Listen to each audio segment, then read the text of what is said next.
স্বাগত ৭১ জার্নালে, আপনাদের সঙ্গে আছে আমি রাকিব হাসান। দর্শক, আপনারা জানেন ৭১ জার্নাল একটা সংবাদ পর্যালোচনা ভিত্তিক অনুষ্ঠান, যেটা নিয়মিত হয় এবং আমরা প্রতিদিনই খবরের নানান দিক বিশ্লেষণের চেষ্টা করি। আমরা চেষ্টা করি পত্র, পত্রিকা, টেলিভিশন, ডিজিটাল মিডিয়া এবং অবশ্যই নিউজ পোর্টালে যে সমস্ত খবরের শিরোনাম হয় একে একে সেগুলো জানিয়ে দিই। কেবল জানিয়ে দিই না, সে সমস্ত খবরের সঙ্গে যুক্ত মানুষদেরকে আমরা সংযুক্ত করে আমাদের আলোচনার টেবিলে। আমাদের স্টুডিওতে এবং অনলাইন অতিথিরা যুক্ত হন, আমরা তাদেরকে প্রশ্ন করি, তারা আমাদেরকে উত্তরের গভীরে নিয়ে যান, ধীরে ধীরে আমরা খবরের গভীরে ঢুকি। সেই ধারাবাহিকতায় আজ আমার সঙ্গে আছেন দুজন সংসদ সদস্য। বিএনপি দলীয় সংসদ সদস্য আখতারুজ্জামান বাচ্চু আছেন এনসিপি দলীয় সংসদ সদস্য ডক্টর আতিক মুজাহিদ। আপনার দুজনকে স্বাগত জানাচ্ছি। অনেক ধন্যবাদ, অনেক কৃতজ্ঞতা সময়টা দিচ্ছেন এবং বিশেষ একটা দিন ৩৬ জুলাই যদি আমরা চিন্তা করি, সেই জুলাইয়ের মধ্যে আমরা আছি, মাঝখানে একটি বছর পার গেছে, তার মানে ২ বছর আমরা পার করে ফেললাম। প্রত্যাশা জায়গাটা নিয়ে পুরো ৭১ জার্নালে আমরা এটা নিয়ে আলোচনা করার চেষ্টা করবো এবং বলে রাখি দর্শক, আপনারাও আমাদের সঙ্গে আছেন এই পুরো আয়োজনে। ধাপে ধাপে আমরা এই আয়োজনে বিভিন্ন পর্যায়ে অতিথিদেরকে যুক্ত করব, তাদের সঙ্গেও কথা বলার চেষ্টা করব। সিনিয়র সাংবাদিক ইলিয়াস খান, জনাব ইলিয়াস খান, আপনাকে আমন্ত্রণ জানাচ্ছি। অনেক অনেক কৃতজ্ঞতা, আপনি আমাকে সময়টা দিচ্ছেন। আশা করি একটু পরে আপনাকে পেয়ে যাব। মাননীয় সংসদ সদস্য আখতারুজ্জামান বাচ্চু, আপনাকে দিয়ে শুরুটা করি। প্রথম কথা হচ্ছে, আমরা ৩৬ জুলাই এই সময়টা পার করে যখন এখন বসে আছি, এখন খুব চমৎকার করে দেখা যাচ্ছে সরকারি দল এবং বিরোধী দল পাশাপাশি বসে আছেন এবং এই আয়োজন শুরু করার আগে আপনারা নিজেরাও মজা করছিলেন। মানে এরকম দৃশ্যটা আমরা দেখতাম না। একটা দা কুমড়া সম্পর্ক, একটা রেষারেষি, একটা নানা রকমের ব্যাপার, একজনকে আনলে আরেকজনকে আনা যাবে না, অনেক কিছু। তারপরও কিছু কিছু আকাঙ্ক্ষা থাকে তো, যেটা আসলে আগে ছিল না কিন্তু আমরা দেখেছিলাম, এখন কতটা হলো? ধন্যবাদ আপনাকে। আপনার মাধ্যমে ৭১ টিভির দর্শক শ্রোতা এবং বিজ্ঞ সহ-আলোচক ডক্টর আতিক মুজাহিদকে ধন্যবাদ জানাচ্ছি। ইলিয়াস ভাই আছেন আমাদের সাথে, সিনিয়র সাংবাদিক, ওনাকে শুভেচ্ছা জানাচ্ছি। আমি আপনার শুরুতেই আমি আজকে নিকার বৈঠক ছিল, নিকার বৈঠকে আমার নির্বাচনী আসন ময়মনসিংহ ১০ গফরগাঁয়ে একটি থানা ছিল, সেই থানাটিকে উপজেলা উন্নীত করা হয়েছে। দক্ষিণ গফরগাঁও উপজেলা গঠন করা হয়েছে, সেই জন্য মাননীয় প্রধানমন্ত্রী এবং স্থানীয় সরকার মন্ত্রী, প্রতিমন্ত্রী সহ সংশ্লিষ্ট সবাইকে ধন্যবাদ জানাচ্ছি এবং আমার এলাকার যারা দেখছেন সবাইকে শুভেচ্ছা জানাচ্ছি। আসলে দেখেন, জুলাই যে গণ অভ্যুত্থানটি হয়েছে, এদেশের এই জাতি আকাঙ্ক্ষা পূরণের একটা মানুষ আসলে যখন দেয়ালে পিঠ থেকে যায়, মানুষের যখন কিছু করার থাকে না, তখন মানুষ কিন্তু ঘুরে দাঁড়ায়। বাংলাদেশের ক্ষেত্রেও ঠিক তেমনি হয়েছে। মানে অনেক গুম খুম, অন্যায় অনাচার, নিপীড়ন, মানে এই দেশে একটা লুটেরা রাজ্যে পরিণত হয়েছিল, যে যা খুশি তা করেও, যে কোনো অন্যায় অনাচার করেও মানে কোনো আইন নাই, আইন নিয়ম নীতির কোনো বালাই নাই, এরকম একটি রাষ্ট্রে পরিণত হয়েছিল, একটা মাফিয়া রাষ্ট্রে পরিণত হয়েছিল। সেখান থেকে মানুষ এই একটা বিরাট আকাঙ্ক্ষা নিয়ে, জনপ্রত্যাশা নিয়ে সেই জুলাই অভ্যুত্থানটি ঘটিয়েছে এবং জুলাই অভ্যুত্থান পরবর্তী যে সংসদ, সেটা জন আকাঙ্ক্ষা পূরণের প্রত্যাশা নিয়ে কিন্তু আমরা এই সংসদটি যাত্রা করেছি। যারা সরকারি দল কি বিরোধী দল, যারাই সংসদ সদস্য নির্বাচিত হয়েছেন, তারা কিন্তু এই জুলাইয়ের যে স্পিরিট, যে চেতনা, যে সেটা কিন্তু সংসদ যাত্রা করেছে। কিন্তু সংসদ কেমন আছে আসলে আপনি দেখবেন যে, মানে আপনি দেখেন, আপনি নিখুঁত বলতে মানে আসলে পৃথিবীতে কোনো কিছু নেই। Perfection is very absolute perfection আসলে ওরকম পৃথিবীতে আসলে সেরকম কিছু নাই। তবে হ্যাঁ, আমরা ক্রমান্বয়ে পর্যায়ক্রমে আমরা ভালোর দিকে যাত্রা করেছি। আগে যেরকম একে অপরের প্রতি কাদা ছোড়াছুড়ি, রেষারেষি এবং নোংরা যেসব শব্দ সংসদে উচ্চারিত হতো, এখন কিন্তু সেটা না। আপনি দেখবেন যে বিরোধী সংসদ সদস্যরা তারাও সমালোচনা করেন, মাঝে মধ্যে বিরোধী দলের কাজ সমালোচনা করা, তারা হয়তো কখনো কখনো একটু বেশি সমালোচনা করবে, সেটা আমরা স্বাভাবিকভাবে নেই। তবে যখন বিরোধী দলের নেতা বক্তব্য দেন, তখন কিন্তু আবার উনি সবাইকেই মানে তখন বলেন যে এই সংসদে আমরা একসাথে আসেন, একসাথে কাজ করি। এবং ওনার সেই কথার সাথে আমাদের মাননীয় প্রধানমন্ত্রী এবং সংসদ নেতা, উনি কিন্তু ওনার বক্তব্যে খুব চমৎকার একটি বক্তব্য দিয়েছেন, যে যদি আমরা ব্যর্থ হই তাহলে আপনারা ব্যর্থ, আপনারা ব্যর্থ হলে আমরা ব্যর্থ, বাংলাদেশ ব্যর্থ, তো সেই ফ্যাসিস্টরা লাভবান হবে। এবং এই যে বাজেট অধিবেশন গতকালকে সমাপনী বক্তব্যে মাননীয় প্রধানমন্ত্রী কিন্তু বলেছেন এবং বিরোধী দলের নেতা যেসব প্রস্তাবনাগুলি এনেছেন, সবগুলিতে, এবং একটির ক্ষেত্রে উনি বলেছেন আমি 101% একমত। আর এই যে আপনি শুধু আমাকে এটুকু বলেন, কচি হ্যাঁ। কাটাকাটি মানে ওই যে দোষারোপ এইসবের কালচার থেকে বের হয়ে আমরা এটা নিয়ে কথা বলবো। আপনি শুধু আমাকে এই অংশটুকু একটু বলবেন, জুলাইয়ের যে প্রত্যাশা ছিল, যে আকাঙ্ক্ষা ছিল, এই 2 বছর পরে সে আপনার মধ্যে কোনো আক্ষেপ আছে কিনা?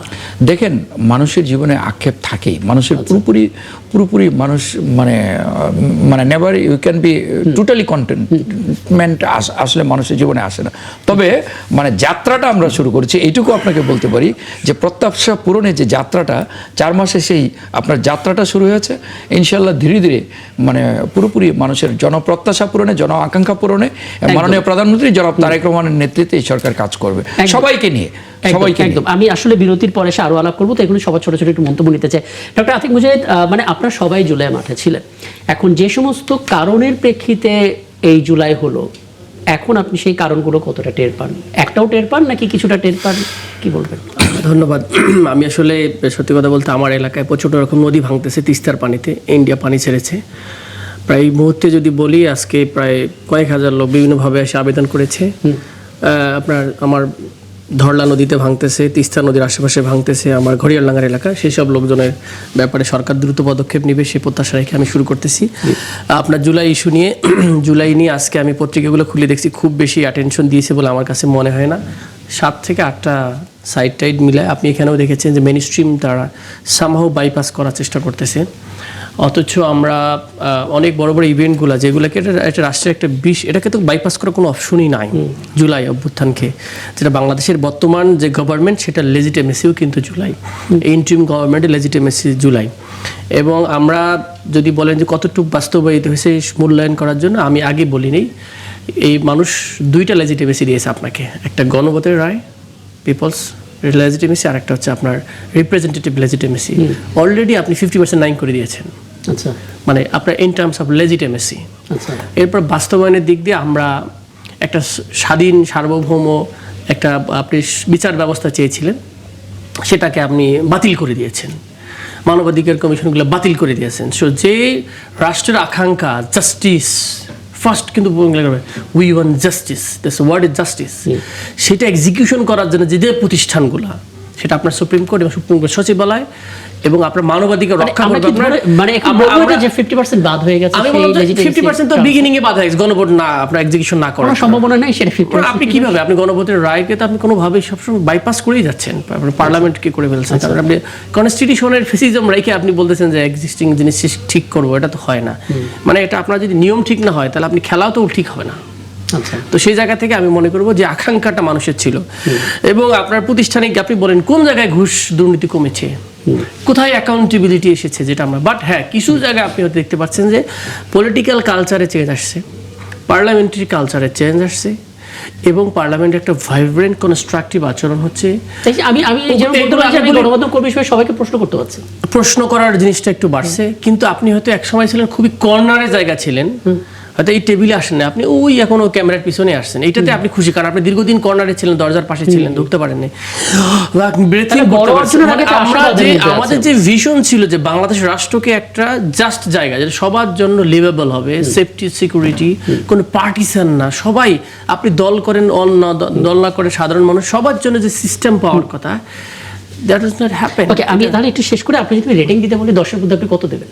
আমি কিভাবে রেটিং করবো সেটাই তো বুঝতেছেন। আমি তো মনে করি যে in terms of legitimacy 5, legitimacy তো 5, অর্ধেক নাই, আর ওভারঅলি বলবো 3।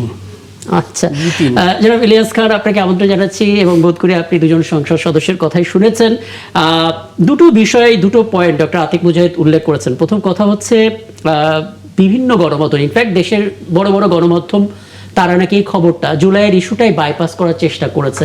আপনি কি মনে করেন তেমনটাই ঘটেছে? ঘটলে সেটা ইন্টেনশনালি হয়েছে, নাকি বিশ্বকাপ চলছে, হলি আর্টিজানের দিন, সবকিছু মিলে আসলে কিছুটা পেছনের দিকে পড়ে গেছে? এটা ব্যাখ্যা দেবেন।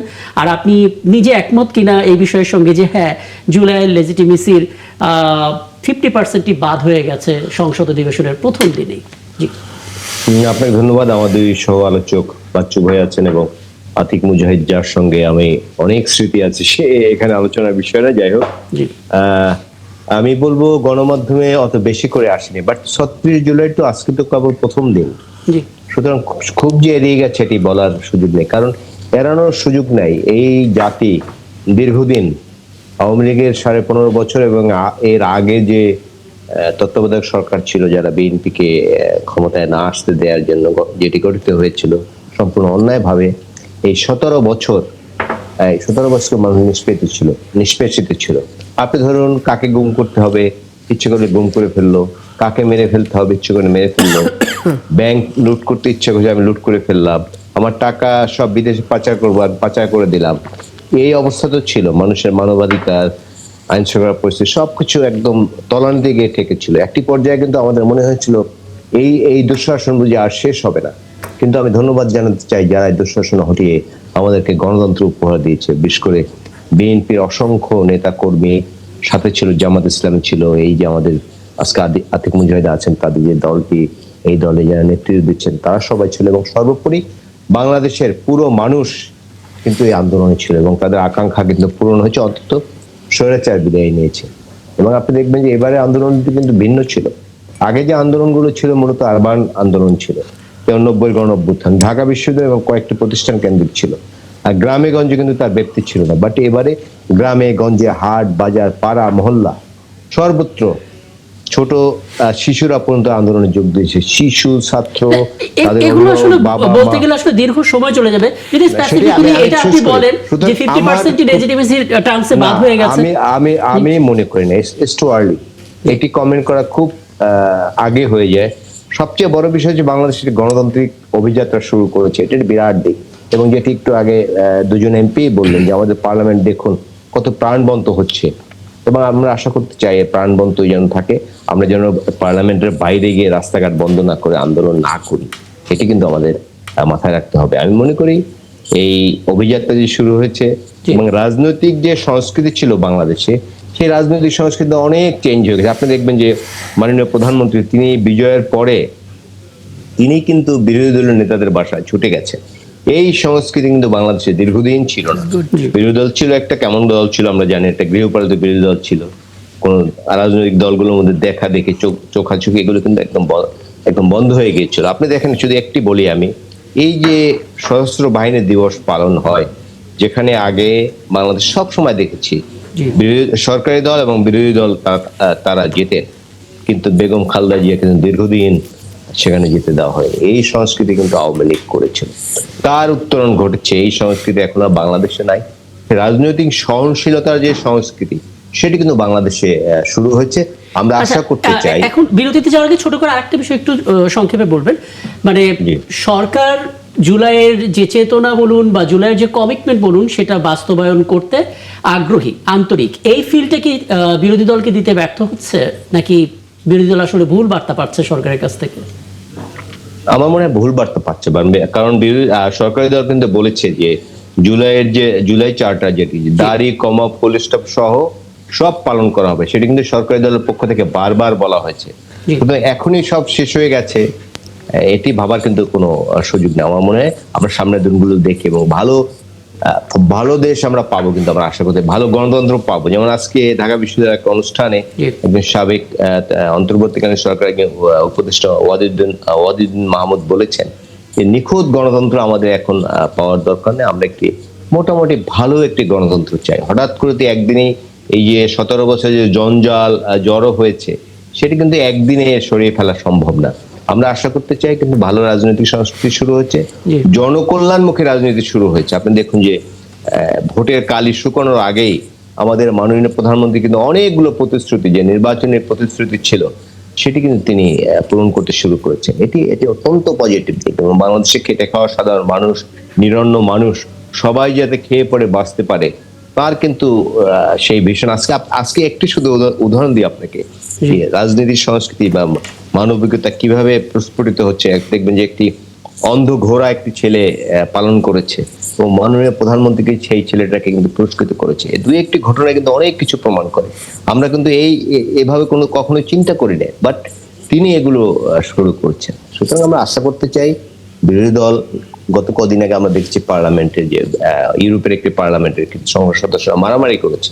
আমরা চাই যে সবকিছু পার্লামেন্ট কেন্দ্রিক হোক, এর বাইরে যেন এগুলো ছড়িয়ে না পড়ে, জনজীবনে একদম যেন একদম দুর্ভোগ আপনি খুব সৃষ্টি না চমৎকার হয়। একটা কথা বলেছেন, জনকল্যাণমুখী রাজনীতি, কিন্তু মুশকিল হচ্ছে বিরোধী দল কিংবা সরকারি দল তারা প্রত্যেকেই ভাবে তারা যা করছে জনগণ তাদের সাথে আছে, কিন্তু জনগণ আসলে কাদের সাথে আছে এটা ইনভেস্টিগেশনের ব্যাপার। যাই হোক, আমরা ডক্টর আতিক মুজাহিদ, আমরা কিন্তু প্রত্যেকটা টিভি চ্যানেলে আজকে শিরোনামে জুলাইটা রেখেছি কিন্তু, এবং এক বা একাধিক প্রতিবেদনও বিভিন্ন অ্যাঙ্গেল থেকে ছিল। আমি একটু যেমন হচ্ছে আপনার কাছে আসতে চাই। ধরুন আমরা গেল 15 বছর 71-এর চেতনা এই শব্দটা এত বেশি শুনেছি যে চেতনা শব্দটা নিয়ে ট্রল করা শুরু করতো মানুষ। 71-এর মুক্তিযুদ্ধ বাংলাদেশের বলা যেতে পারে বাংলাদেশ শব্দটা উচ্চারণের একটা কারণ। এটা একটা মহান মুক্তিযুদ্ধ, গৌরবময় ইতিহাস অর্জনের জন্য একটা কনফিডেন্স। কিন্তু মুশকিল হচ্ছে সেটা নিয়ে আমরা ব্যবসা হতে দেখেছি, যত ধরনের ব্যবসা সম্ভব। অনেকেই আশঙ্কা বোধ করছেন যে জুলাই চেতনা হিসেবে থাকবে নাকি জুলাইও ব্যবসা হয়ে যাবে। আপনি ফিল করেন কিনা এখন? ধন্যবাদ আপনাকে। আমি আপনার পয়েন্টে যাওয়ার আগে আপনার শিরোনামে আগামীকালকে থেকে এইচএসসি পরীক্ষা শুরু। আমি এইচএসসি পরীক্ষা যারা পরীক্ষা অংশগ্রহণকারী সবাইকে সবার শুভেচ্ছা জানাচ্ছি। দেখেন, আমরা বিগত দিনে আপনি যথার্থই বলেছেন, আমরা দেখেছি যে মুক্তিযুদ্ধ চেতনা বিক্রি করেছে 71। দেখেন 71 আমাদের অস্তিত্ব, এটা আমাদের 71 সালে একটা মহান মুক্তি সংগ্রামের মধ্য দিয়ে এই জাতির জন্ম হয়েছে। এটা আমাদেরকে ধারণ করতে হবে। কিন্তু এই যে মুখে মানে ওই যে একই রেকর্ড বারবার বাজানো, এই যে দেখেন ওই যে 7ই মার্চের ভাষণ, মানে কান ঝালাপালা করে ফেলা, জাতির পিতার স্বপ্ন ওই মুখে ফেনা তুলে ফেলা, মানুষ এগুলো আসলে পছন্দ করে না। আপনি যার যার অবদান, এই দেশবাসী তো জানে কার কি অবদান। সুতরাং মুক্তিযুদ্ধ, মহান মুক্তিযুদ্ধকে আমাদের ধারণ করতে হবে, এটা চেতনা ফেরি করার বিষয় না। আমি কিন্তু সংসদেও বলেছি, তেমনি জুলাইকেও ধারণ করার বিষয়, চেতনা ফেরি করার বিষয় না, বিক্রি করার বিষয় না। আমাদের আসলে দুটো মানে 71কে জুলাই দিয়ে 71 মুছে ফেলার বিষয় না। আমাদের বুঝতে হবে যে মানে 71কেও আমাদের অস্তিত্ব, জুলাই আমাদের স্পিরিট। এই জুলাইয়ের স্পিরিটটা ধারণ করতে হবে, 71 আমাদের সেটা মননে মগজে রাখতে হবে। তো আমি চাই যে প্রত্যাশা নিয়ে মানুষ মহান মুক্তিযুদ্ধে অংশগ্রহণ করেছিল, এই জাতির জন্ম হয়েছিল, এবং যে প্রত্যাশা নিয়ে গণ অভ্যুত্থান ঘটিয়েছে আমাদের চোখের সামনে, আমাদের সব শ্রেণী পেশার মানুষ। জুলাই নিয়ে ব্যবসা করার কোনো প্রচেষ্টা আপনার চোখে পড়েছে কি? দেখেন, মানে বাংলাদেশে হয় কি, দেখেন মানে মানুষ কিন্তু আসলে মানে আমরা মানে কোনো একটা জিনিস পাইলে ওই জিনিসটা মানে আমরা খুব ধরে রাখতে পারি না। ওইটার মর্যাদা, সম্মান বা আমরা কিন্তু অনেক সময় ধরে রাখতে পারি না, এটাকে খুব হালকা করে ফেলি। হ্যাঁ, একই রেকর্ড বারবার বাজানো কিন্তু জিনিসটা হালকা হয়। একটা কথা যদি আপনি 5 বার বলেন না, তখন হলো। কিন্তু জুলাই, এই যে আজকে এইটা আমি আতিক মুজাহিদের সাথে একমত যে মেইন স্ট্রিম যে মিডিয়াগুলোতে জুলাইকে, সেটা যে বিশ্বকাপ ফুটবলের কারণ কিনা জানি না, এটাকে সচেতনভাবে নাকি আসলে বিশ্বকাপ ফুটবলের কারণে হয়েছে, জুলাই অভ্যুত্থানটিকে আমি মনে করি যে আজকে লিড নিউজ সকল মেইন স্ট্রিম মিডিয়া হওয়া উচিত ছিল। এটা আমি পার্সোনালি মনে করি। কেন হয়নি, কি ধারণা পোষণ করেন সেটা আমি জানি না। আপনারা সমাজের দর্পণ, সংবাদ মাধ্যম কেউ কেউ করেছেন, কিন্তু অনেকে সেভাবে করেন নাই। আমি আশা করব যে সামনে 5ই আগস্টের মধ্যে অবশ্যই এটা মানে লিড নিউজ হবে। কারণ হলো, আচ্ছা, আপনাকে ছোট্ট কিছু তথ্য দিয়ে রাখি। যেমন আমরা 71 টেলিভিশনের ক্ষেত্রে যেটা করে থাকি, প্রতিদিন 3 থেকে 4 মিনিট শুধুমাত্র ডকুমেন্টারি আমরা প্রচার করি, যে জুলাই এই তারিখে আসলে কি হয়েছিল, পরের তারিখে আসলে কি ঘটেছিল। যাই হোক, দ্যাট ইজ পজিটিভ। তবে একটু আপনার সাথে আমি যোগ করি, এটা আপনারা এখন করছেন, কিন্তু আপনারা কিন্তু সেই যখন জুলাই বিপ্লবটা ঘটে, যখন সেই জুলাই আগস্টে কিন্তু পারেন নাই। কারণ হলো আমি এখন আপনারা যে বলতে পারছেন বা আপনারা যে সেটা প্রচার করতে পারছেন, সেটাও কিন্তু এটা এই জুলাই অভ্যুত্থানের অর্জন। এটা এই সরকারকে আপনাকে সাধুবাদ দিতেই হবে যে আপনি এখন আপনার কথাগুলি বলতে পারছেন, লিখতে পারছেন, আপনার মিডিয়া প্রকাশ করতে পারছেন।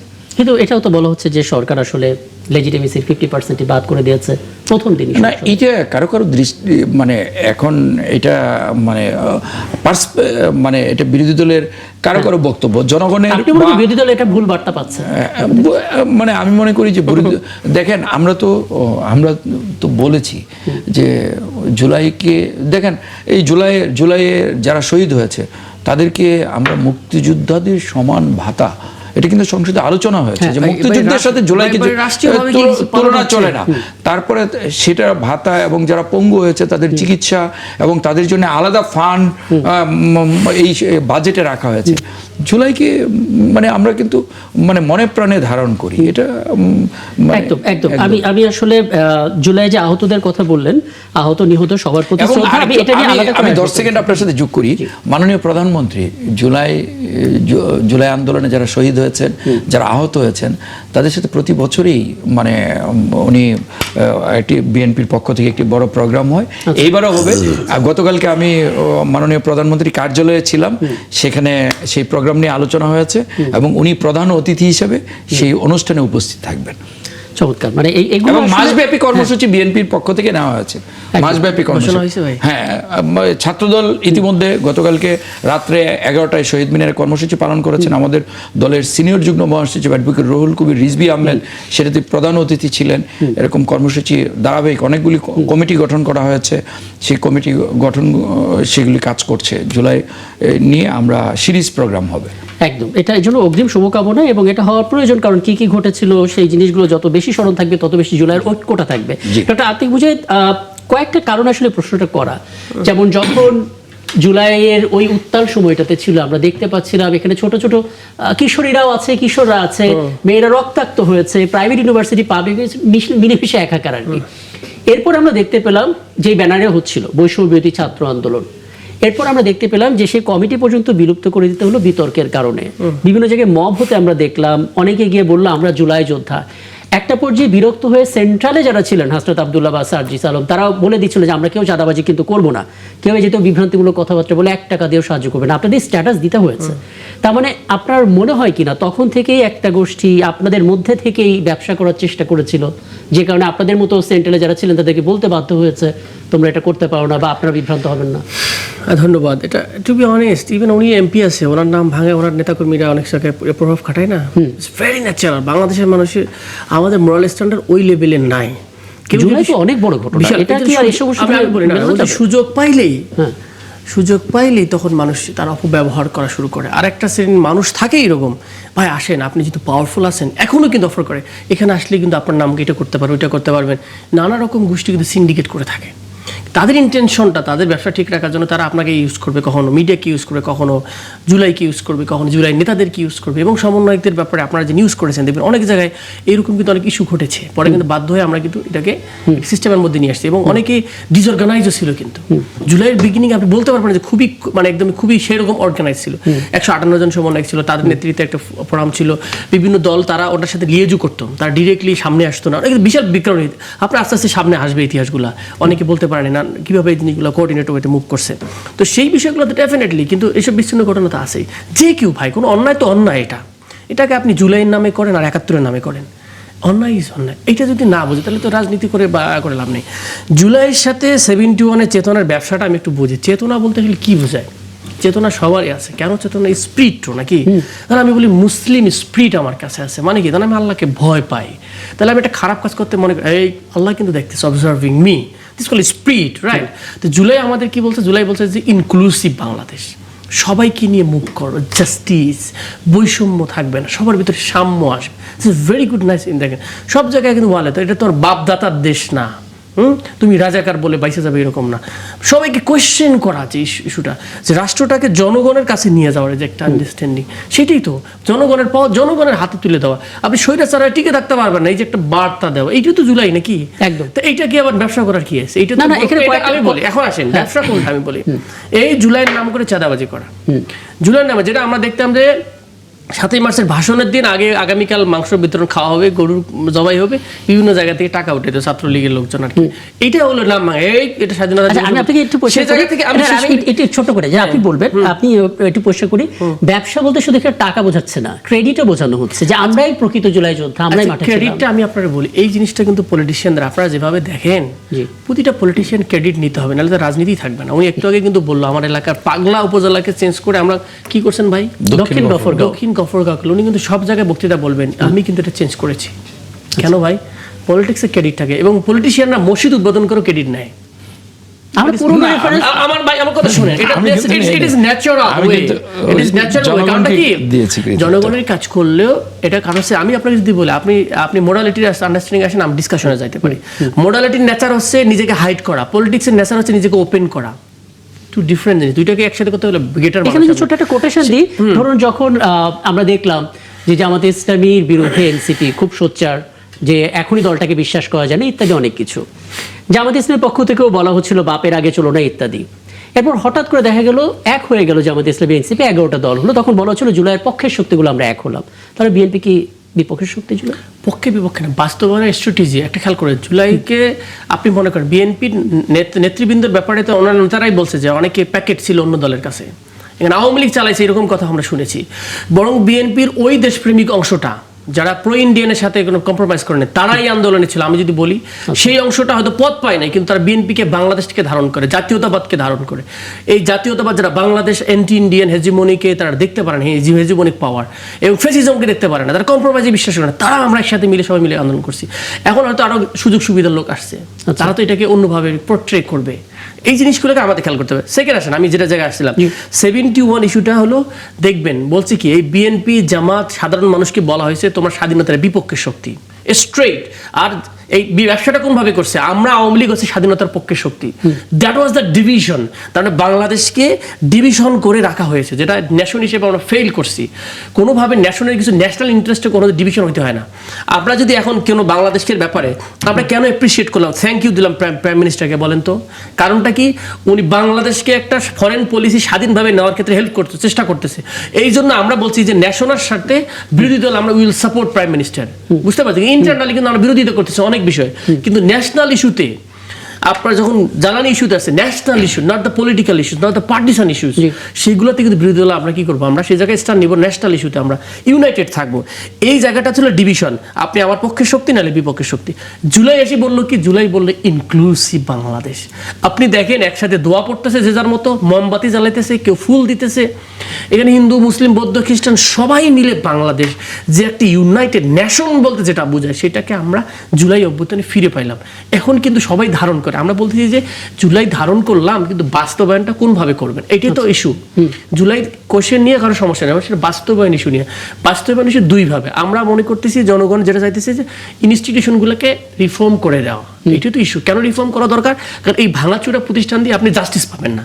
এই ভাঙাচোরা প্রতিষ্ঠান দিয়ে আপনি এই যে এনভিআর এর কথা বলতেছেন, ঠিকই তো এনভিআর এর যেটা প্রস্তাবনা ছিল দুইটাকে সেপারেট করা, ওই সময় বিএনপি বিরোধিতা করলো, এখন এসে আবার করলে সেপারেট করবো, মানে বোঝা যাচ্ছে যে প্রতিষ্ঠানটা ভঙ্গুর। একই ব্যক্তি পলিসি দিবে, একই ব্যক্তি টাকা তুলবে, তাহলে আপনি বিচার করবেন, আপনি টাকা তুলবেন নাকি? হয় নাকি? আমি আরেকটা বলবো, আপনি একটু দ্রুত শেষ করবেন এটা। জি আচ্ছা, মানে কেন 71 বনাম 24 এই শব্দটা কেন এসেছে জানেন?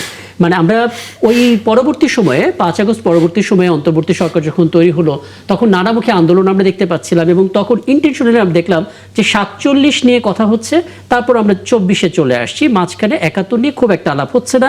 বাংলাদেশ 2.0 বলে একটা টার্মও আমরা শুনে ফেললাম। আপনার মনে হয় কিনা, হয়তো আপনারা যারা ইতিহাস জানেন, রাজনীতি করেন, চর্চা করেন, আপনাদের দৃষ্টিভঙ্গি আলাদা, কিন্তু যারা হঠাৎ করে জুড়ে এসেছিল তারা তো তাদের মতো করে ফায়দা নেওয়া জুড়ে একটা টার্ম উচ্চারণ করে দাবি নিয়ে রাস্তায় বসে পড়লো। এগুলো আসলে 71-এর বিপরীতে জুলাইকে দাঁড় করিয়েছে। এটা বিপরীত হয় না, আমি তো বলি 71-এর আপনি যদি পড়েন, 71-এর ঘোষণাপত্র ছিল 17 এপ্রিল, কি কি লেখা ছিল? মুজিবনগর সরকার যেটা বলি আমরা, মেহেরপুরের যে সরকার ছিল, 3টা জিনিস ছিল: সাম্য, মানবিক মর্যাদা এবং সোশ্যাল কি বলে সামাজিক ন্যায় বিচার। This are the 3 fundamentals to proclaim that Bangladesh স্বাধীনতা ঘোষণা করতে 3টা জিনিসের ভিত্তিতে। এইটাই তো স্বাধীনতা চেতনা হওয়ার কর। আপনি আমাকে বলেন, এইটা হওয়ার পরে বাংলাদেশের কনস্টিটিউশন 72 সালে হয়েছে, আপনি আমাকে বুঝান তো এই 72 সালে কনস্টিটিউশনে এই 3টা জিনিসের ভিত্তিতে হয়েছে? রিয়েলিটি তো আমরা কখনোই সেটা দেখিনি। যে সংবিধানের কথা বলছেন, বাংলাদেশের সংবিধানের ফান্ডামেন্টালস কয়টা? 4টা। কি কি আছে বলেন তো? এটা মুজিববাদ বলা হয়। গুগল করেন, মুজিববাদ মানে এইটা। 1 নম্বর বাঙালি ন্যাশনালিজম, বাঙালি জাতিবাদ। আর বাংলা জাতি বলতে বাঙালি যেখানে আছে সব মিলে একটা, এবার বাংলা ওপর বাংলা মিলে। আর জিয়াউর রহমান আছে বাংলাদেশি জাতীয়তাবাদ, বাংলাদেশের মানুষ যারা আছে এইটার মেজরিটির ভিত্তিতে। আমরা তো জিওগ্রাফিক্যাল খেয়াল করেন এটাতে। তাহলে বাঙালি জাতীয়তাবাদ, ধর্ম নিরপেক্ষতাবাদ। জিয়াউর রহমান আসি করছে আল্লাহর উপর আস্থা ও বিশ্বাস, অলরেডি লাগাই হয়েছে সংসদের ভিতর। তার মানে এখানকার মানুষ ধর্ম নিরপেক্ষ না, ধর্ম বিশ্বাস করে, আবার ধর্ম অন্ধও না।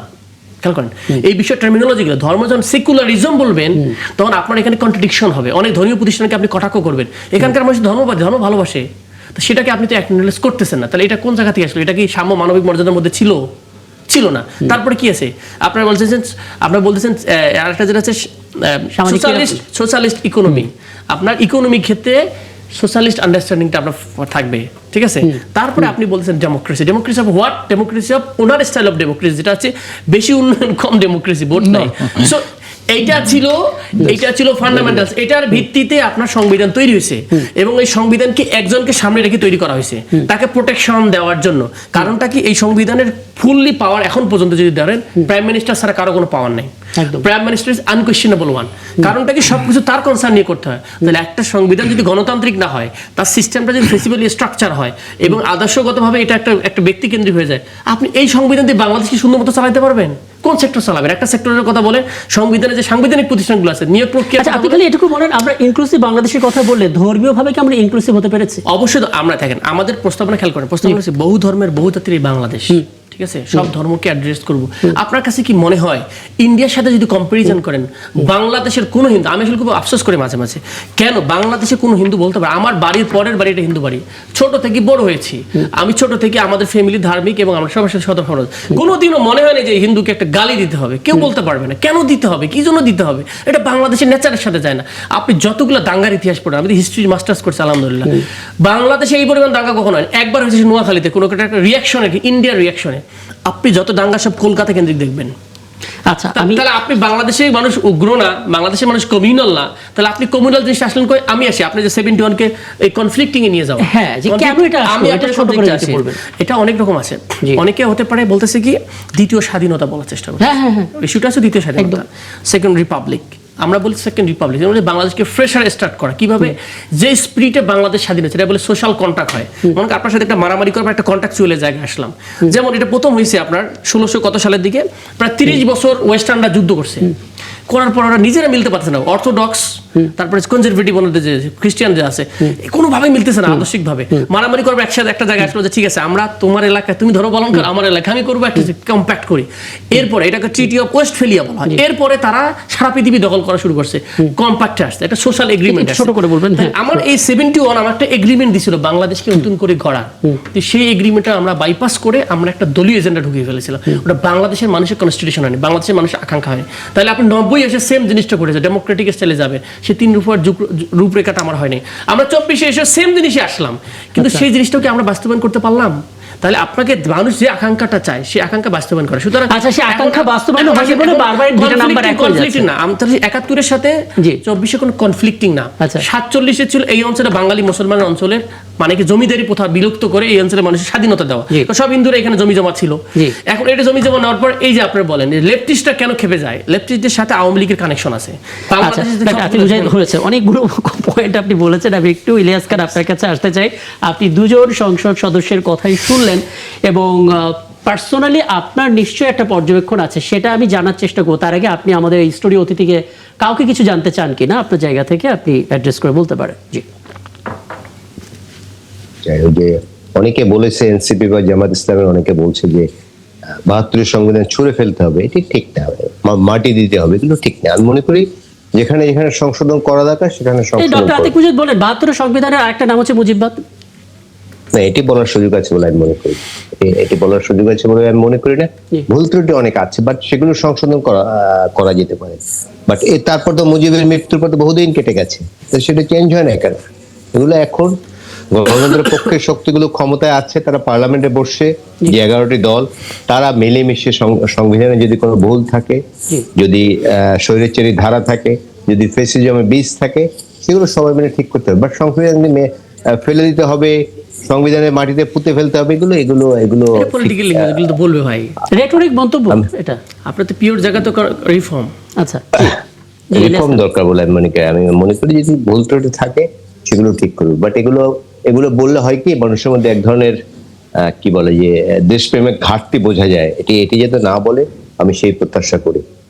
আচ্ছা, জনাব আখতারুজ্জামান বাচ্চু, একটা প্রশ্ন তো অনেকেই করতে চাচ্ছেন। আজকে এনসিপির আহ্বায়ক নাহিদ ইসলামও বললেন 2 বছর পার হয়ে গেল, জুলাই জাদুঘর সেটা হলো না এবং 5 আগস্টের মধ্যে যদি না হয় তাহলে হয়তো মানুষ নিজেরাই সেই জাদুঘর তৈরি করে ফেলবে। কেন হলো না? মানে সরকার কি ভেবেছিল কিছু এটা নিয়ে?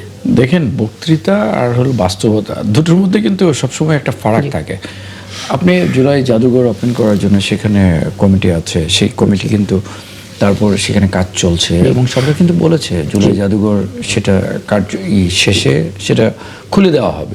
সুতরাং এটা নিয়ে তো মানে আলটিমেটাম বা এর জন্যে মানে কিছু নাই তো এটা। আর আপনি দেখবেন সংসদ অধিবেশনের পরে গত এই যে বাজেট অধিবেশনের পরে জামাতের আমির সাহেব এসে কথা বলছেন, নাহিদ ইসলাম এসে কথা বলছেন, অনেক কিছুই তো মানে সংসদে মানে ফর্মাল যখন সংসদ অধিবেশন হয় তখনও সব কথাগুলি বলতে পারেন এবং মাননীয় প্রধানমন্ত্রীর দরজা কিন্তু সবার জন্য ওপেন। সংসদ অধিবেশনের পরেও কিন্তু ওনারা এসে কথা বলছেন। এটা আসলে বক্তৃতার জন্য বক্তৃতা আর কি। আমি মনে করি যে আসলে মানে এই জায়গায় তো আমরা সবাই একমত যে জুলাই জাদুঘর সেটা যে মুশকিলটা এটাই, মানে সরকার সব বিষয়ে একমত, কিন্তু বিরোধী দল কেন আসলে আস্থা পাচ্ছে না? তারা কেন বলছে যে সরকার চায় না? এটা সরকার বলছে কিন্তু অক্ষর অক্ষরে দাঁড়িয়ে কমা শুধু পার্থক্যটা আপনার খেয়াল করবেন। আপনি সংসদে বিরোধী দলের এক ধরনের বক্তব্য, আবার সংসদের বাইরে আরেক ধরনের বক্তব্য। ওনাদের নিজেদের বক্তব্যই তো মানে কন্ট্রাডিক্টরি হচ্ছে। যেরকম সারা জীবন বলে এসছেন এবং অলি আহমেদ সাহেবও বলে আসছেন শহীদ রাষ্ট্রপতি জিয়াউর রহমান স্বাধীনতার ঘোষণা করেছেন, কিন্তু জামাতের আমির সাহেব চট্টগ্রামে গিয়ে বললেন যে চট্টগ্রামের গর্বিত সন্তান এলডিপির সভাপতি অলি আহমেদ স্বাধীনতার ঘোষণা করেছেন। মানে এগুলো তো আমরা দেখছি, আমরা ওইদিকে যেতে চাই না। মানে আমরা তো এগুলো আসলে মানে কন্ট্রাডিক্টরি দ্বিচারিতা এই ধরনের মানে তো আমরা দেখছি বক্তব্যগুলি। আমরা চাই যে স্পিরিট একটু আগে আতিক মুজাহিদ এবং আমিও লাইনটা ছিল এরকম, পরে ওই রিভোল্ট দিয়ে জিনিসটাকে আবার ব্যাখ্যা তো যাই হোক, আমরা যে আতিক মুজাহিদ যে প্রত্যাশা কথা বলেছেন, আমিও বলেছি, আপনিও যেটা বিশ্বাস করেন যে জুলাইয়ের স্পিরিট এবং মুক্তিযুদ্ধের স্পিরিট নিয়ে এই সরকার উপর ভিত্তি করে এই সরকারটি জনকল্যাণে কাজ করবে, জনবান্ধব সরকার। আপনি দেখেন আপনি বলছেন, আমি ছোট্ট একটা এক্সাম্পল দিই। কিছুদিন আগে এই মাসখানেক আগে 11 দলের পক্ষ থেকে একটা প্রেস কনফারেন্স হচ্ছে। আমার মনে হয় এখানে ডক্টর আতিক মুজাহিদ হয়তো ছিলেন। জামাত আমির বিভিন্ন কথা বলছিলেন, বক্তব্য দিচ্ছিলেন। মিয়া গোলাম পরোয়ার তিনি তো বলেই দিচ্ছিলেন যে আসলে আর একটা অভ্যুত্থান চলে আসার সময় হয়েছে বা এরকম কিছু একটা। আমরা ধরে নিলাম সেটা রেটরিক মন্তব্য, কিন্তু এটা তো হার্ট ব্রেকিং যে জুলাইটাকে বারবার রেফারেন্স হিসেবে এনে আর একটা কিন্তু আসছে, এবার কিন্তু জয় না নিয়ে ঘরে ফিরবো না, তখন ব্যাপারটা হালকা হয়ে যায়। এটা মানে অবশ্যই হালকা হয়ে যায়। কারণ হলো যে এই যে জুলাইকে কথায় কথায় মানে এই যে যেরকম শেখ মুজিবের ডুগডুগি বাজিয়েছে, এই বাংলা রেকর্ড বাজিয়েছেন, এখন জুলাইকে কি ওই এটিএম আজহার সাহেবের ব্যক্তিগত পুঁজি, উনি কি ওর মানে জুলাইয়ের নাকি ধারক বাহক নাকি? আর যে রাজনৈতিক দল হিসেবে যদি আপনি ধরেন তাহলে বিএনপি সবচেয়ে বেশি জুলাই অভ্যুত্থানে সবচেয়ে বেশি মানে শহীদ হয়েছে। আর আপনি রাজনীতির বাইরে যদি বলেন সব শ্রেণী পেশার মানুষ, আমিও নিজেও, আমার বাসা বনশ্রী রামপুরা টিভি সেন্টারের পিছনে, আমি জুলাই অভ্যুত্থানে সক্রিয় কর্মী ছিলাম, আমার সন্তানও ছিল বিশ্ববিদ্যালয়, নর্থ সাউথ বিশ্ববিদ্যালয়ে। আমি দেখেছি আমার সামনে, চোখের সামনে। আমি আপনাকে বলি, আমার ছেলে 6-এ পড়ে, তখন 2 বছর আগে কিন্তু সে ক্লাস 4-এ পড়তো। আমার ছেলের বয়সী একজন আমার পাশে মারা গেছে। সে সব বয়সী ছোট বাচ্চারাও নেমে এসেছিল, সেই বাচ্চা আমার চোখের সামনে মারা গেছে। আমি এখন যখন মনে হয় আমি চোখে পানি ধরে রাখতে পারি না। আমার চোখের সামনে মারা গেছে সেই বাচ্চাটিকে একটা অটো, তখন ও সব যানবাহন বন্ধ ছিল, একটা অটো নিয়ে কয়েকজন নিয়ে হাসপাতালে নিয়ে গেছে। এমনকি আমি আরেকটা উদাহরণ দিই, আমি আপনাকে বলি যে বনশ্রীতে এভিনিউ রুট থেকে AK-47 গুলি করেছে। 5 নম্বর রোডের একটা দোকানের সামনে একটা লোক কাপড় ইস্ত্রি করতো, সেই লোকটি গুলি লেগে মারা গেছে। আমার হেলিকপ্টার থেকে আমাদের বাসার ছাদে গুলি করা হয়েছে। এমনকি আমি যে বাসায় পালিয়েছিলাম সেই বাসার মালিক রাজনীতি করেন না, উনি খুব হাজি মানুষ, বনশ্রী সেন্ট্রাল মসজিদের সেক্রেটারি ছিলেন। আমাকে না পেয়ে ওনাকে ধরে নিয়ে গেছেন, টিভি সেন্টারের নাশকতা মামলা দিয়েছিলেন। যদি 5ই আগস্ট যদি দেশ স্বাধীন না হতো তাহলে কিন্তু কত লাশ চোখের সামনে দেখেছি। এই দেশ আমরা বিশ্বাস করি যে আমরা যা দেখেছি আমরা যেন সেটা বিলং করি, আমরা যেন অন করি, আমরা যেন ব্যক্তি স্বার্থে, দলীয় স্বার্থে জুলাইকে ব্যবহার না করি। একদম। আসলে আমি একটু যোগ করতে চাই। আজকে যে বিএনপি সরকার গঠন করেছে, জামাত, বিরোধী দল, এনসিপিও আছে, এটি কিন্তু জুলাইয়ের কারণে, এটি যেন আমরা ভুলে না যাই। আমরা কিন্তু বারবার হতাশ হয়েছি। একটু আগে ডক্টর আতিক মুজাহিদ যেটি বললেন, 71 মুক্তিযুদ্ধের পরে আমাদের কিন্তু অনেক প্রত্যাশা ছিল। 71 মুক্তিযুদ্ধের মূল প্রত্যাশা ছিল একটা গণতান্ত্রিক দেশ হবে, সেই গণতন্ত্রকে কিন্তু হত্যা করা হয়েছিল। তারপর ধরুন গেল সেটা, তারপর ধরুন 90-এর যে গণ আন্দোলন, আমাদের অনেক প্রত্যাশা ছিল, আমরা কিন্তু কিছুই পাইনি। 90-এর গণ আন্দোলনের পর অনেক কিছু আমাদের প্রত্যাশা ছিল, কিন্তু কিছু পাইনি। তারপরে এবার আমরা সবচেয়ে বেশি আশা করেছি, এখনো করছি, জি যে আমরা যেন আর বঞ্চিত না হয়। মানুষ হতাশ হতে হতে কিন্তু মানুষ হতাশ হয়ে যাচ্ছে। আমরা চাই যে এবারে আমরা যে বাংলাদেশ চেয়েছি, ওই নিখুঁত গণতন্ত্র আমরা না পাই, একটি মোটামুটি মানের গণতন্ত্র, দুর্নীতিমুক্ত একটি দেশ, এটি তো আমরা চাই, যে মানুষের মানবাধিকার সংরক্ষিত হয়। এই যে কদিন ধরে দেখছি যে জেলখানায় বিভিন্ন দলের নেতাকর্মী মারা যাচ্ছে, এটা ঠিক না, এটা হওয়া ঠিক না। আমরা এটা চাই না, যে দলই করুক, মানবাধিকারটা যেন সংরক্ষিত হয়, সেই একদম একদম একদম একদম। এবং আসলে কারা জুলাই যোদ্ধা নিয়ে বিতর্ক তখনই উঠে যাবে যখন আখতারুজ্জামান বাচ্চুর মতো লোকেদের চোখে পানি থাকবে এই ঘটনাগুলো বলতে গিয়ে। এটা দেখলেই বোঝা যায় আসলে ইমোশনের জায়গাটা কেমন। কিন্তু সেটা হচ্ছে যে মুক্তিযুদ্ধ হয়েছে 54 বছর পার হয়ে গেছে, এটা স্বাভাবিক। আমি সঠিক মুক্তিযোদ্ধাদের তালিকা পাবো না, একটু হেরফের হবে, কিন্তু জুলাই তো একেবারে তাজা খবর। তার মাঝখানে কি আমরা সঠিক তথ্য পেলাম যে কতজন জুলাই যোদ্ধা ছিল, কতজন আহত হয়েছেন, কতজন নিহত হয়েছেন, কতজন ট্রিটমেন্ট পেলেন, তাদের শারীরিক অবস্থা কি? আমি এটা একটু জানার চেষ্টা করব। যে আরও একজন নতুন অতিথি যুক্ত হবেন, কাজী জিয়াউদ্দিন বাসিত, তিনি জুলাই যোদ্ধা, আমরা আশা করি এখানে পেয়ে যাব। কাজী জিয়াউদ্দিন বাসিত, আপনাকে আমন্ত্রণ জানাচ্ছি, কৃতজ্ঞতা আপনি এই রাতের সময়টা দিচ্ছেন। জুলাইয়ের সেই সময়টাতে কেমন ছিলেন, কি ধরনের কাজগুলো করেছিলেন, কি ধরনের নিরাপত্তাহীনতায় ভুগেছেন এবং প্রতিবাদ জানিয়েছেন? এটা আসলে দিনভর আমরা বিভিন্ন জায়গা থেকে শুনেছি এবং এই স্মৃতিচারণ বারবার শুনতেও চাই বটে, কিন্তু এখন স্পষ্ট ভাষায় একটু জানতে চাই, জুলাই পরবর্তী যে বাংলাদেশটা এখন দেখতে পাচ্ছেন, যে আকাঙ্ক্ষা নিয়ে জুলাই যোদ্ধা হিসেবে আপনি পরিচিত, সেই আকাঙ্ক্ষার বাস্তবায়ন কতটা দেখেন? আপনারা আহত যারা আছেন চিকিৎসা সেবা পাচ্ছেন ঠিক মতো? জি, আসসালামু আলাইকুম। ওয়ালাইকুম আসসালাম। বিসমিল্লাহির রহমানির রহিম। আমি ধন্যবাদ জানাচ্ছি আপনাকে এবং আমার সহ আলোচক বৃন্দ এবং যারা 71 টেলিভিশনের সামনে বসে লাইভ টক শো দেখছেন, সকলকে আমার সালাম, আসসালামু আলাইকুম। আসলে জুলাই যখন শুরু হয়েছিল তার ঠিক পূর্ব মুহূর্ত পর্যন্ত আমি কারা অন্তরীণ ছিলাম। আমি দীর্ঘদিন কারাগারে ছিলাম, ফ্যাসিস্ট শেখ হাসিনার রোশানলে পড়ে বিভিন্ন মামলা দিয়ে তখন আমাদেরকে কারা অন্তরীণ রাখা হতো। তো আমরা দীর্ঘদিন আন্দোলনরত ছিলাম। আমি যখন কারা মুক্তি পেয়ে আমার বাহিরে আসলাম, আসার পর থেকেই শুনতে পাচ্ছি কোটা সংস্কার আন্দোলন নিয়ে আবারও নতুন করে আন্দোলন হয়েছে। পরবর্তীতে আমি প্রথমে 8ই জুলাই থেকে আমার ক্যাম্পাসে যাওয়া শুরু করেছি, কারণ আমি দীর্ঘদিন কারা অন্তরীণ থাকার 1 সপ্তাহ পরেই জুলাই আন্দোলন শুরু হয়েছে। তো সেই ক্ষেত্রে আমি যখন ক্যাম্পাসে গেলাম, ক্যাম্পাসে তো আমরা এন্ট্রেন্স করতে পারতাম না, আমরা ক্যাম্পাসের পাশে গিয়ে আমাদের সকল সহযোদ্ধাদেরকে ডেকে, কারণ যারা দীর্ঘদিন আন্দোলনরত ছিল এবং তাদেরকে ডেকে জিজ্ঞাসা করলাম অবস্থা কি, তখন তারা বলল যে আন্দোলনকে চালিয়ে যেতে হবে এবং এই আন্দোলনের সফলতা নিশ্চিত করতে হবে। তন্মধ্যে আমরা কিন্তু প্রচুর পরিমাণে নিরাপত্তাহীনতায় সবসময় ছিলাম ফ্যাসিস্ট সরকারের আমলে, এবং প্রতিদিনই আমরা বাংলাদেশ জাতীয়তাবাদী ছাত্রদল সহ যত বিরোধী দলের ছাত্র সংগঠন আছে সবাই আমরা ক্যাম্পাসে নিরাপত্তাহীনতায় ভুগতাম। মেনি টাইমস ছাত্রলীগ আমাদের উপর নির্যাতন করেছে, আমাদেরকে নির্মমভাবে আঘাত করেছে, আমাদের অনেক সময় আমাদেরকে, আমার হাতে এখনো কোপের দাগ ছাত্রলীগ কুপিয়েছে। সুতরাং আমাদের জীবনে এরকম অসংখ্য নিরাপত্তাহীনতায় আমাদের জীবন কেটেছে। তো জুলাই আন্দোলন যখন আমরা শুরু করেছিলাম, প্রথম থেকে আস্তে আস্তে আমরা প্রোগ্রামে যাওয়া শুরু করি আমাদের সহযোদ্ধাদেরকে নিয়ে।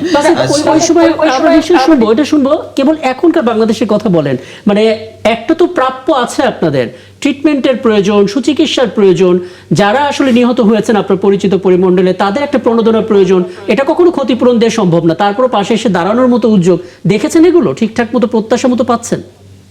দেখুন, আমাদের 1971 সালের ইতিহাস আমাদেরকে টানতে হবে। 1971 সালের মুক্তিযোদ্ধাদেরকে নিয়ে যেরকম টানা হেঁচড়া করে এটার মর্যাদা নষ্ট করে দেওয়া হয়েছিল, ঠিক তেমনি জুলাই আন্দোলনে সকল জুলাই যোদ্ধাদেরকেও টানা হেঁচড়া করে এবং পার্সিয়ালিটি করে নিজের মতো করে জুলাই যোদ্ধার নিজের মতো করতে গিয়ে কিন্তু বিগত ইন্টারিম গভর্নমেন্টের সময় এই জায়গাটাতে আপনার ব্যাপক অনিয়ম হয়েছে, এবং যে কখনো জুলাই যোদ্ধাই ছিল না তাকে জুলাই যোদ্ধার A grade, B grade, C গ্রেডে দেওয়া হয়েছে। অথচ যদি কোনো রাজনৈতিক দল বা বিশেষ করে ছাত্র দলের কথা বলা হয় তখন তাদেরকে দেখা C গ্রেড দিয়ে দেওয়া হয়েছে। এমন একজন বুকে গুলি লেগেছে, পেটে গুলি লেগেছে, তাকে শুধু ছাত্র দল করে, এই কারণে তাকে আপনার C গ্রেডে দেওয়া হয়েছে। ঠিক মুক্তিযুদ্ধকে যেরকম আপনার তখনকার আওয়ামী লীগ সরকার টেনে হিসেবে একদম মর্যাদা নষ্ট করে ফেলেছে, এই জুলাই যোদ্ধাদেরও মর্যাদা গত সময়ে নষ্ট হয়ে গেছে। সুতরাং আপনি যে কথাটা বলেছেন, কাদেরকে দায়ী করবেন আপনি? ইন্টারিম গভর্নমেন্ট করেছে। এবং এই জুলাইয়ের আন্দোলনকে, ছাত্র জনতার গণ অভ্যুত্থানকে ক্যাশ করে যারা নেতৃত্ব পেয়েছে, রাষ্ট্র পরিচালনার দায়িত্ব তখন পেয়েছিল ইন্টারিম গভর্নমেন্টের সময় কতিপয় সমন্বয়করা, তাদের কিন্তু এই দায়ভার এড়ানোর কোনো সুযোগ নাই। আমরা অসংখ্য নেতাকর্মী আছে আমার পরিচিত যারা মৃত্যুর পর থেকে ফিরে এসেছে, কিন্তু তাদেরকে জুলাই যোদ্ধা হিসেবে যে ক্যাটাগরি ছিল সেই ক্যাটাগরির সর্বনিম্ন স্তরে দেওয়া হয়েছে, এবং সেখানে আপনার এমন পরিস্থিতি ক্রিয়েট করা হয়েছে, একজন প্রকৃত জুলাই যোদ্ধা গেলেও আপনি দেখেছেন বিভিন্ন সময় মিডিয়াতে, যখন প্রকৃত জুলাই যোদ্ধা আপনার ওখানে তার নিজের নামটা এনলিস্ট করার জন্য যেত, সেই জায়গাটাও তারা কিন্তু বিতাড়িত হতো। এরকম অসংখ্য ইতিহাস। আমার একটা প্রশ্ন আছে। আচ্ছা, এখানে একটু বলে রাখি, কাজী জিয়াউদ্দিন বাসিত, আপনাকে যিনি প্রশ্ন করছেন তিনি সিনিয়র সাংবাদিক ইলিয়াস খান। জি, ইলিয়াস খান। জি, আসসালামু আলাইকুম। ভাইকে চিনেন? জি, ভালো আছেন? জি ভাই। এটি আসলে অন্তর্বর্তীকালীন সরকার, আপনি যেটা বলছেন, তারা এটি করছে কেন? কারণ এই আন্দোলন তো ছাত্রদল, ছাত্র শিবির, সাধারণ ছাত্র সবাই ছিল, হঠাৎ করে ছাত্র দলের উপর তাদের এই ক্ষোভের কারণ কি? বা আপনি সুন্দর পয়েন্ট ধরেছেন। বাংলাদেশ জাতীয়তাবাদী ছাত্র দল দীর্ঘ আন্দোলন সংগ্রাম করেছে 17 বছর, এবং তারা 5 আগস্ট পরবর্তী সময়ে কোনো ধরনের আন্দোলনের ক্রেডিট নিতে যায়নি, রাষ্ট্র পরিচালনার দায়িত্বে যায়নি, এবং কোনো অফিস আদালতে যায়নি, এবং সরকার গঠনের কোনো প্রক্রিয়াই বাংলাদেশ জাতীয়তাবাদী ছাত্র দল ছিল না। এই কারণে ছাত্রদলকে তারা উপেক্ষা করেছে, এবং ছাত্রদলের যে হতাহত যোদ্ধারা আছে তাদের ক্যাটাগরিতে বৈষম্য করেছে শুধু এই কারণে, কারণ ছাত্রদল তো ক্রেডিটের জন্য জুলাই আন্দোলন করেনি, ছাত্রদল তো আন্দোলনরত ছিল, এবং সেই কার্যক্রমটাতে যখন 5 আগস্ট পরবর্তী সময় সরকার ক্রেডিটের জন্য আন্দোলন করে কাজী বাসিত? না, দেখুন, আমরা যখন আন্দোলনের সফলতা পেয়েছে তখন ক্রেডিট নেওয়া শুরু হয়ে গেছে। আচ্ছা, আচ্ছা, বুঝতে পারছি। জি, শেষ করুন। ক্রেডিট যখন আন্দোলনের সফলতা পেয়েছে তখন ক্রেডিট নেওয়া শুরু হয়েছে। যদি আন্দোলনের সফলতা না পেতো তাহলে ক্রেডিট নিত না। এখনো অনেক ছাত্র সংগঠন আছে যারা লুকিয়ে আছে, আন্দোলনের কোনো ফুটেজ দেখাতে আপনি পারবে বললেন না। না যে কতিপয় সমন্বয়কের কথা বললেন। আপনাকে আরেকটা কথা বলি, আন্দোলন যদি সফল না হতো আমি আজকে কবরে থাকতাম, আমার অসংখ্য সহযোদ্ধা কবরে থাকতো। আচ্ছা, আপনি কতিপয় সমন্বয়কের কথা বললেন যাদের কারণে আসলে এরকম হয়েছে, এরকম বিশৃঙ্খল পরিস্থিতি তৈরি হয়েছে বা এরকম সুযোগ নেওয়ার চেষ্টা হয়েছে। কতিপয় সমন্বয়ক কারা, আমরা কি তাদেরকে চিনি?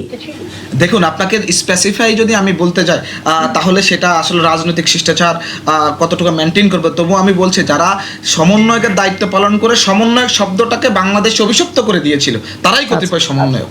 আপনি জানেন, এটা আপনাদের মিডিয়াতে অনেক এসেছে, অনেকবার এসেছে, অনেকবার আপনারা দেখেছেন, এবং আমি মনে করছি সকল জুলাই যোদ্ধাকে এই বিতর্কের প্রশ্ন বিদ্ধ করেছে যে পার্সিয়ালিটি করে। যদি আমি তো একবারই বলেছি, আমাদের সিনিয়র সাংবাদিক ইলিয়াস ভাই আমাকে কোশ্চেন করেছে কেন, কারণ হচ্ছে ছাত্রদল রাষ্ট্র পরিচালনার দায়িত্বে বা ছাত্রদল অন্তর্বর্তীকালীন সরকারের কোনো ধরনের কার্যক্রমের সাথে ইনভলভ ছিল না। আন্দোলন সংগ্রাম করে আমরা আবার দেশ গঠনের নিমিত্তে আমাদের সংগঠনের কাছে ফিরে গেছি, আমাদের সংগঠনকে বেগবান করার জন্য আমরা কার্যক্রম শুরু করেছি। আচ্ছা, এবার বলে রাখি, আমার সঙ্গে আমার স্টুডিওতে 2 জন সংসদ সদস্য আছেন। আপনার যদি কোনো দাবি থাকে সেটা বলতে পারেন, তারা শুনবে। তারা যদি সুযোগ থাকে নিশ্চয়ই পার্লামেন্টে সেগুলো নিয়ে কথা বলবেন। আপনি এই সুযোগটা নেবেন কিনা, আপনার দাবির কথা যদি? জি, অফকোর্স, আমরা যারা জুলাই যোদ্ধা ছিলাম, জুলাই যোদ্ধা না, আমরা তো ফ্যাসিবাদ বিরোধী আন্দোলনের অন্যতম যোদ্ধা। দীর্ঘ 17 বছর, আমি বলেছি তো, জুলাইয়ের ঠিক আগ মুহূর্তে আমি কারাগার থেকে মুক্তি পেয়েছিলাম, দীর্ঘদিন কারান্তরীণ ছিলাম, প্রায় আপনার ওই সময় আমার অ্যাপ্রক্সিমেট 300 ডেজ আমি কারান্তরীণ ছিলাম অ্যাট স্ট্রিচ। সুতরাং আমরা তো শুধু জুলাই যোদ্ধা হিসেবে না, আমরা দীর্ঘ ফ্যাসিবাদ বিরোধী আন্দোলনের যোদ্ধা হিসেবেও আমরা অবশ্যই এই দেশের গণতন্ত্র প্রতিষ্ঠা হয়েছে। বর্তমান সরকার মানুষের ম্যান্ডেটের মাধ্যমে, ভোটাধিকার প্রয়োগের মাধ্যমে রাষ্ট্র পরিচালনার দায়িত্বে এসেছে, এবং আমরা মনে করছি সরকারের সকল কার্যক্রম, আমাদের প্রত্যাশা থাকবে, বিশেষ করে যারা বিগত ছাত্র জনতার গণ অভ্যুত্থানে শহীদ হয়েছেন তাদের সকলের পরিবারকে একটা সাস্টেইনেবল ইস্যু দিয়ে যে কোনো ব্যাপারে তাদেরকে যেন আপনার একটা দীর্ঘমেয়াদী, দীর্ঘস্থায়ী কোনো ধরনের পদক্ষেপ গ্রহণ করা হয়, যে পদক্ষেপের মাধ্যমে ওই নিহত পরিবার অন্তত তার শহীদ পরিবার অন্তত তার শহীদের, আমরা জানি যে একজন মানুষ হারানোর বেদনা কেউ কখনো সইতে পারবে না, তবুও যেন তাদেরকে আপনার সাস্টেনেবল কোনো স্টেপ নিয়ে তাদের যে ফাইন্যান্সিয়াল, মেন্টালি সকল বিষয়ে যেন দেখভাল করতে পারে সরকার থেকে শুরু করে সকল পর্যায়ের নেতৃবৃন্দ। এবং আমরা চাই যারা আহত হয়েছে, পঙ্গুত্ব বরণ করেছে, চোখ হারিয়েছে, তাদেরকে যেন পুনর্বাসনের ব্যবস্থা করা হয়, এবং এমন অনেকে আছে যারা আতঙ্কগ্রস্ত হয়ে তাদের মেধাশক্তি হারিয়েছে, তাদেরকে যেন আপনার বিভিন্ন ধরনের জব অপরচুনিটির মাধ্যমে এই জুলাই এবং দীর্ঘ ফ্যাসিবাদ বিরোধী আন্দোলনের সকল যোদ্ধাদেরকে মূল্যায়ন করা হয়, এটা আমার একটা প্রত্যাশা থাকবে। চমৎকার। এবং বোধ করি আপনার যে প্রত্যাশা, যে দাবি, এটা আসলে দাবি বলার কিছু নেই, এটা আপনাদের প্রাপ্যতা। এবং নিশ্চয়ই যেটা বললেন সেটা এই দুজন যিনি আমার সামনে আছেন তারা দুজনেই জুলাই যোদ্ধা, জুলাই আন্দোলনের মাঠে ছিলেন, তারাও এটা নিশ্চয়ই ফিল করবেন এবং পার্লামেন্টে বলবেন। ধন্যবাদ, আপনি আছেন আমাদের সঙ্গে। ডক্টর আতিক মুজাহিদ, নিশ্চয়ই কথাগুলো শুনতে ভালো লাগবে না যে অন্তর্বর্তী সরকারের সময় যেই সরকার আসলে অনেক প্রত্যাশা নিয়ে ছিল, সেখানেই কখনো কখনো সমন্বয়ক শব্দটা বিতর্কিত হয়ে গেল। আমরা যে বলছি আহতদের আমরা ট্রিটমেন্ট দিব, সেবা দিব, আমরা তো আহতদের সংখ্যাটা কি জানি, নিহতের সংখ্যা জানি? আমি আমার বাসেট ভাইকে ধন্যবাদ জানাই, তার এই স্যাক্রিফাইস কষ্টের জন্য তাকে আমি অবশ্যই অভিনন্দন জানাই, এবং আমরা তার প্রতি কৃতজ্ঞ যে উনি বাংলাদেশের জন্য দাঁড়িয়েছেন, কাজ করেছেন। তো দুইটা বিষয়, আমি গতদিন বসেছিলাম আমাদের এক ত্রাণমন্ত্রীর সাথে কথা বলতেছিলাম যে আমরা কিন্তু আমাদের গ্রামে জানি কোন লোকটা শহীদ হয়েছে, কোন লোকটা কিন্তু আহত হয়েছে। যদি গভর্নমেন্ট ডিসিশন নেয় যে অ্যাকুরেটলি স্বাধীনতার যদি মুক্তিযোদ্ধার কথা বলেন শহীদ, সেটাও বের করা সম্ভব। এবং গভর্নমেন্ট যদি চায় প্রকৃত জুলাই কারা কী ছিল সব করা সম্ভব। এক্সেপশনাল কিছু কেস আছে যেগুলো আর অনেকে জানেন না। উনি একটা কথা বলছিলেন, আন্দোলনের পরে বেশ কিছু লাশ অনেক দিন ঢাকা মেডিকেলে ছিল ফ্রিজিংয়ে, তাদের আইডেন্টিফাই করা যাচ্ছিল না, লাশগুলো ফুলে গেছে, মানুষ আসতে যাচ্ছে, কারণ ডাক্তার অনেকে তো ইরেজ করে ফেলছে তালিকা থেকে, নানাভাবে মৃত্যুর কারণ দেখিয়েছে, অ্যাবনর্মালিটির কারণ দেখিয়েছে, এখন মারা গেছে এক আন্দোলনে কিন্তু দেখাইছে আর কারণে মারা গিয়েছে, এর অসংখ্য লাশে এরকম করে অন্ধকারে গেছে। সুতরাং অ্যাকুরেট যদি বলবেন অ্যাকুরেট পারবেন, বাট মোটামুটি একটা পাবেন। অনেক লোক মিসিং আছে ওই সময়, সেই মিসিং লোকগুলো কই আমাদের হাতে তালিকা আছে, তারপর যে আস্থা রাখার মতো তালিকা আছে, আস্থা রাখার মতো, যেটা আমাদের ইউনিসেফ করেছে 1400+, যেটা আমরা এখন পর্যন্ত সবাই মানে ইউনিসেফ না সরি আমাদের হিউম্যান রাইটস যেটা করছে, ইভেন হিউম্যান রাইটস, সেটা আমরা 1400 বলি। গভর্নমেন্টের এখন পর্যন্ত অ্যাকুরেসি মানে 800 সামথিং করেছে, যেটা গেজেটেড করেছে। এবং আমরা একটা পরে যেমন বলছে যে হ্যাঁ কিছু ফেক লোক, এক ছাত্রলীগ কিন্তু সেই আন্দোলনে সে মানে মারা গিয়েছে এই মানে জুলাই যোদ্ধাদের মানে বিপরীতে, সে আবার শহীদ তালিকা আসতে যাচ্ছিল, এরকম কিছু ঘটেছে আর কি। তো সেগুলো আমাদের রিয়েল ইনভেস্টিগেশন করে, কেন 1, 2টা 5টা লোকের জন্য যেন রিয়েলি যে মানুষগুলো মানে তাদের শহীদের জন্য তারা যেন ডিভ্যালু না হয়। সমন্বয়কদের এখানে ইস্যু ছিল না, ইস্যু আমি খোলাখুলি বলতে হবে যে এখানে জুলাই স্মৃতি ফাউন্ডেশনের কথা আমি বলতে পারি, কিন্তু জুলাই স্মৃতি ফাউন্ডেশন অ্যাসিস্ট্যান্স করেছে গভর্নমেন্টের MSI নামে, গভর্নমেন্টের আন্ডারই ছিল, এটা মন্ত্রণালয়। তাহলে যে মন্ত্রণালয় ছিল সেই মন্ত্রণালয়ের উপদেষ্টার ব্যাপারে আমরা অবশ্যই অ্যাকাউন্টেবল এবং করা উচিত। কেন তিনি একটা এত বড় গুরুত্বপূর্ণ বিষয় যার মাধ্যমে ওনারা এসে এই চেয়ারে বসেছেন আকাঙ্ক্ষার মাধ্যমে, তারা কেন এটা ফেইলিওর করলো, এটা আমরা অবশ্যই কোশ্চেন করা উচিত। এটা কোনো দল মত বা এটা এরকম না যে এটা এমনভাবে মাঝে মাঝে পোর্ট্রে করা হয় যে এই পুরা এই ইন্টারিম গভর্নমেন্টে এনসিপির ছিল বা জামাত, এইরকম একটা আমার একটা narrative. What is this, I don't understand. প্রথম দিনই মানে মনে হচ্ছিল যে আমরা স্যারকে ফোন দিয়েছি, স্যার আসবে, তখন মনে হচ্ছিল স্যারকে ফোন দিয়েছে, তো ফোন তো এনসিপি তো অনেক পরে তৈরি হয়েছে, কিন্তু হ্যাঁ আসলে এটা বলা হতো যেটা জামাত ইসলামের কোনো প্রতিনিধি কেমনি হয়, জামাত ইসলামের এবং উনিও তো বলেছেন, ইন্টারিম গভর্নমেন্টের প্রধানও তো বলেছেন যে আমরা ছাত্র দ্বারা ওনার নিয়োগকর্তা এখন অ্যাপয়েন্টেড ছাত্রদের প্রতিনিধি হিসেবে গিয়েছে, ঠিক আছে। তো বৈষম্য বিরোধী যারা ছিল ওই সময় 3 জন গিয়েছে, পার্টিসিপেন্ট করেছে। আসলে তো ছাত্ররা কোনো গভর্নমেন্ট চালার ক্যাপাসিটি ওই টাইপে যদি বলে সে উঠতে, তারা তো জানে না, এক্সপিরিয়েন্স না। তো সেখানে যদি আপনি দেখেন, আপনি ওয়াহিদুজ্জামান সাহেবের কথা কোট করলেন, ওটা কে উনি ছিলেন? উনি তো ছিলেন আমাদের মির্জা ফখরুল সাহেবের বন্ধু, সবাই জানে। তো ওনাকে কি বলতে হবে যিনি বিএনপি করে? আমার বাসেদ ভাই, উনি ছাত্র দল করে, এটাকে বলতে হবে বুঝতে আমার বাকি আছে না? তাহলে আপনি তারপর আমরা রেসপেক্ট করবো একে অপর পলিটিক্যালি, তাই না? ইলিয়াস ভাই জাতীয়তাবাদী সাংবাদিক ফোরামে কাজ করে, উনি তো ওনার কথা বলবে, কিন্তু তারপরে কি আমরা রেসপেক্ট করবো না? তো সেম এইভাবে বলবো যে ঠিক আছে এটা হচ্ছে পুরোটা আজকে যে টকশোটা এটা বিএনপির টকশো ছিল, বলবো। আচ্ছা, জুলাই যোদ্ধা তার মানে বিএনপি আছে, জামাত আছে, এইভাবে বলা যাবে। আপনি যদি পররাষ্ট্রমন্ত্রী বিএনপি পন্থী জুলাই যোদ্ধা, জামাতপন্থী জুলাই যোদ্ধা, এগুলো এই জিনিসটা সামনে হয়ে যাবে আমার যেটা মনে হচ্ছে, বাট এটা আমরা এইভাবে করতে চাই না। যারা মুক্তিযোদ্ধা ইজ মুক্তিযোদ্ধা for all, July speed July. এখন আর পার্টিগতভাবে আপনি ব্যক্তিগত বিভিন্ন পার্টি করতে পারেন, আপনি আমার বিপরীত পার্টি করতে পারেন, পক্ষের পার্টি, ইট ডাজন্ট ম্যাটার। ম্যাটারটা হচ্ছে কিছু জায়গায় ইউনিকনেস থাকতে হয়, যে এই জুলাইটা কিছু কারণে করতেছি এটা, তাহলে এটা ঐক্যভাবে টিকে থাকবে আর কি। কারণ আমরা একটা জায়গায় ঐক্য, বাকি জায়গায় পার্সোনাল রাজনীতির মেথড ভিন্ন হওয়ার কারণে আমরা ওই পদ্ধতিতে গেছি, এই পদ্ধতি। সেকেন্ড, গভর্নেন্সের ভিন্নতা, জাতীয়তাবাদী সরকার মনে করেন এইভাবে রাষ্ট্র চালাইতে হবে, এনসিপি আসলে এইভাবে চালাবে, এই তো চালানো লিডারশিপের পার্থক্যটা আছে, এক একজন এক স্টাইল থাকবে। কিন্তু রাষ্ট্রের যখন আন্দোলন, সেটা সবার, ফেসিবাদ বিরোধী আন্দোলন সবার, বাংলাদেশের ডেমোক্রেসি স্টেবিলিটি সবার, এক্সিস্টিং সিস্টেমের মধ্যে যেটা নষ্ট সেটা রিফর্ম করার সবার। এটা কোনো ব্যক্তি কোনো দলের হতে পারে না। একটা সংসদ সচিবালয় এটা কি কোনো দলের? রিফর্ম কোনো দলের হতে পারে? একদম পরিষ্কার। এক্স্যাক্টলি Uniqueness সেই জায়গা থাকতে থেকে হবে, জি। আমি জাস্ট একটা কথা ভুলে যাবো, ওই জিনিসটা আমাকে বলতে হবে। কারণটা হচ্ছে এই যে কেন আমাদের জুলাই স্মৃতি জাদুঘর ওপেন হচ্ছে না, হোয়াটস রং? এটা একটা স্বরাষ্ট্রমন্ত্রী বলছে একটা জীবন্ত জাদুঘর, এখানে ঢুকলে মানুষ বুঝতে পারবে ফেসিবাদের 17 বছরে কি কি আকামকুকাম হয়েছে, দেখলে মানুষের ভিতরে এটা যেমন কান্না করলো না, ওখানে কি সবাই কান্না করে দেয়। তাহলে এই জিনিসটা ঢুকলেই ফেসিস্টদের সহযোগীদের সমস্যা হবে, কারণ মানুষ তারা যে ন্যারেটিভ দিয়ে খাওয়াইতো সেই ন্যারেটিভ ধ্বংস হয়ে সাধারণ মানুষ যাবে দেখবে।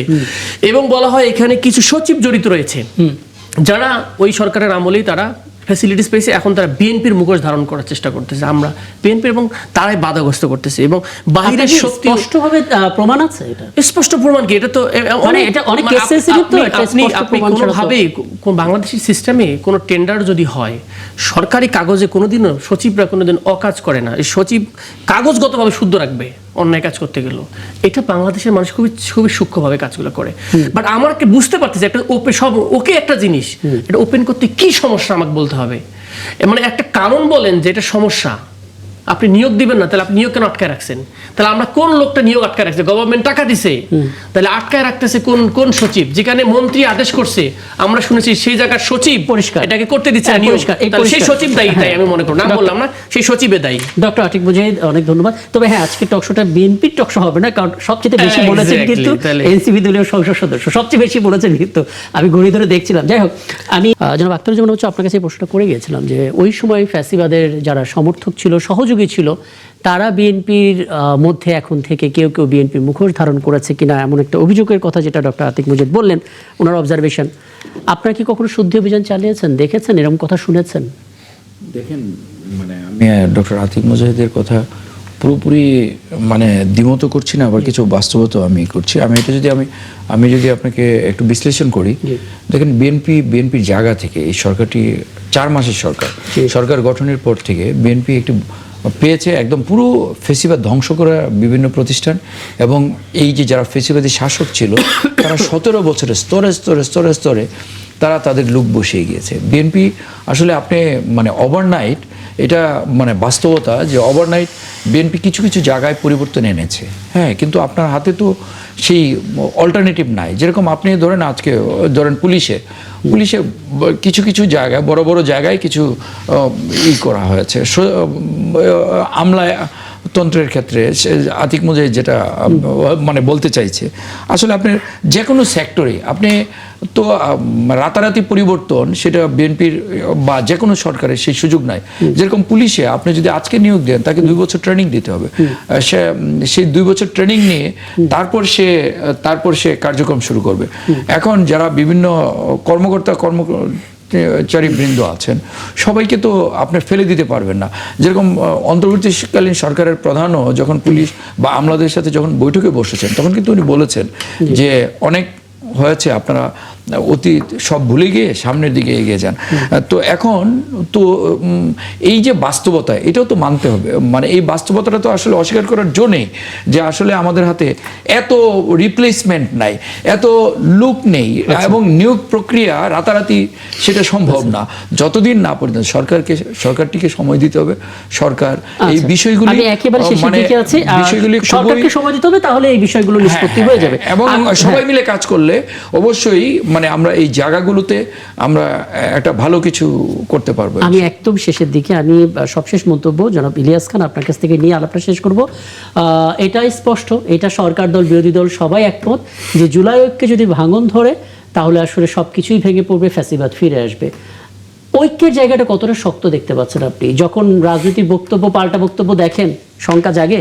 জি, শঙ্কা জাগে, কারণ স্বৈরাচারের প্রশ্নে সবাই এক। আমি মনে করি আজকে যারা সংসদে আছে তারা অনেক সাফার করেছে, বিএনপি সবচেয়ে বেশি সাফার করেছে, এরপরে ধরুন অন্য যে দলগুলো আছে তারাও করেছে।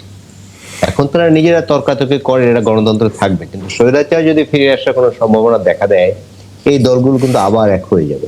স্বৈরাচার প্রশ্নে সবাই, কারণ তারা একবার জীবন দিয়েছে, তাদের সাহস হয়েছে।